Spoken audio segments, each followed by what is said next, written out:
Hello, good morning. So, welcome to my channel. If you're new to this channel, don't forget to subscribe and hit the notification bell for the incoming videos that I want to post in here in this channel. Okay.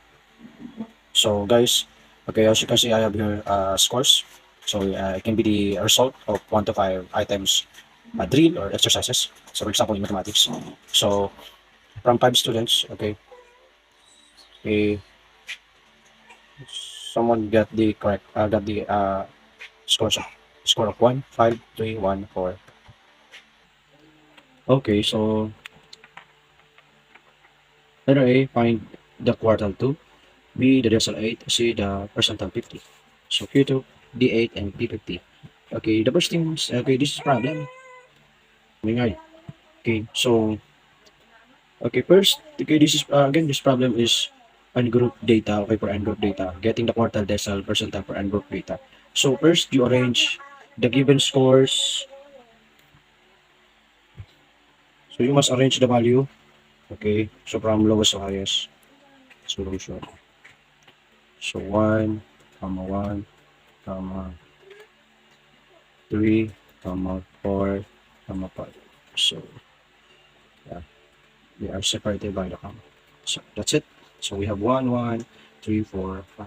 Now, okay, after that one, after arranging from lowest to highest, go to the formula of quartile. Since letter A, you need to get the value of quartile 2. So, Q sub K is equal to Kn all over 4. Because the quartile is divided into 4 equal parts. So, Q sub K now, Q will be Q sub 2 is equal to 2 times, what is the n? You count 1, 2, 3, 4, 5. So 5 all over 4. Then A Q2 is equal to 2 times 5 is 10 all over 4. 10 divided by 4. 10 divided by 4 is, okay, 10 divided by 4 is 2.5. This is not yet the answer because this pertains only to the placement, to the placement of the data. So the quartile 2 is located, okay, 2. So since this is 5, we have, yeah, okay, so since, yeah, again, 10 divided by 4 is 2.5. Okay, so since we have 0.5, so you round up that one, okay, 2.5.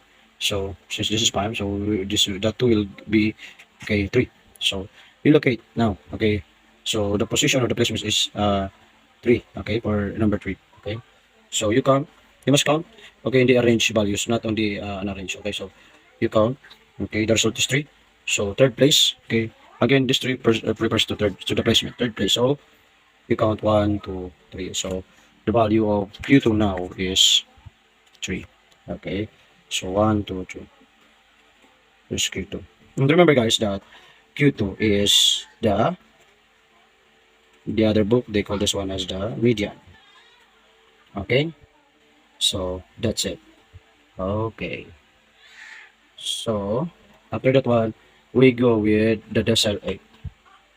Decile, the formula for the decile is d sub k is equal to kn all over 10. So d sub 8 is equal to 8 times 5 all over 10. Then d sub 8 is equal to 40 all over 10. Then d sub 8 is equal to 4. So d sub 8 now, okay, this is about fourth, this it's all about the fourth place. So we count 1, 2, 3, 4. So the 8 is equal to 4. This is d sub 8. This is d sub 8.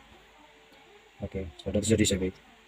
Okay, so yeah, so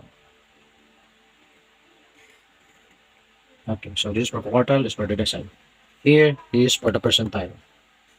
So p sub k is equal to kn all over 100. So how, okay, p sub 50. So p sub 50 is equal to 50 times 5 all over 100. So the answer is 250 all over 100. Okay.